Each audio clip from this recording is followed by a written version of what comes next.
বৰপেটাত আন্তঃৰাষ্ট্ৰীয় যোগ দিৱসৰ কাৰ্যসূচীত উপস্থিত মন্ত্ৰী ৰঞ্জিত কুমাৰ দাস। বৰপেটা জিলা প্ৰশাসনৰ উদ্যোগত জিলা গ্ৰামোন্নয়ন অভিকৰণ কাৰ্যালয়ৰ সভাকক্ষত অতি উৎসাহেৰে একাদশ আন্তঃৰাষ্ট্ৰীয় যোগ দিৱস উদযাপন কৰা হয়।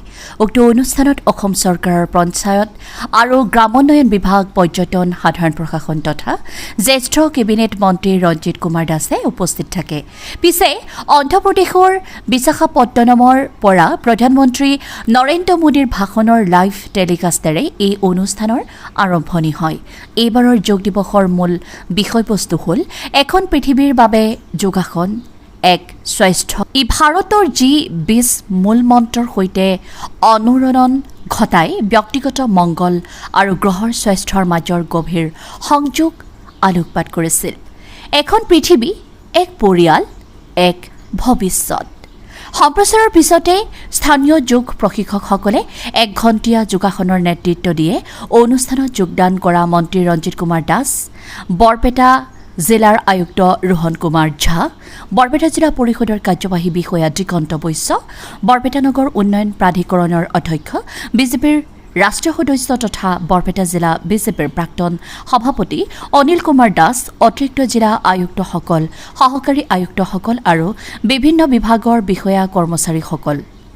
আজিৰ এই কাৰ্যসূচীত জিলা পৰ্যায়ৰ যোগ প্ৰতিযোগিতাৰ বিজয়ীসকলক সম্বৰ্ধনা জনোৱাৰ বাবে এক বঁটা প্ৰদান অনুষ্ঠান অনুষ্ঠিত কৰা হয়। উল্লেখযোগ্য যে বয়স অনুসৰি ৪টা ভাগত ১৭২ জন ব্যক্তিয়ে অংশগ্ৰহণ কৰে। উক্ত সমাৱেশক সম্বোধন কৰি মন্ত্ৰী দাসে কয় যে যোগ প্ৰাণায়ামে বিশ্বক একত্ৰিত কৰিছে। যেনেকৈ আমি দৈনিক আমাৰ ফোন ৰিচাৰ্জ কৰোঁ, ঠিক তেনেদৰে যোগ প্ৰাণায়ামে আমাৰ শৰীৰক ৰিচাৰ্জ কৰে। ইয়াৰ পৰা মন আৰু শৰীৰ দুয়োটাৰে উপকাৰ সাধন হয়। তেওঁ সকলোকে যোগ প্ৰাণায়ামক নিত্য নৈমিত্তিক কৰ্ম হিচাপে গ্ৰহণ কৰিবলৈ উৎসাহিত কৰে আৰু আসনসমূহ আয়ত্ত কৰিবলৈ নিয়মীয়া আৰু কঠোৰ অনুশীলনৰ পৰামৰ্শ দিয়ে।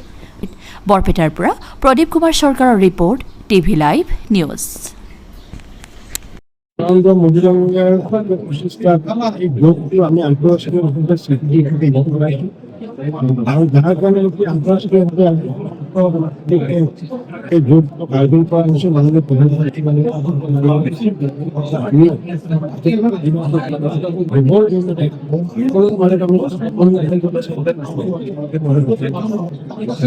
আৰু যেতিয়া যিহেতু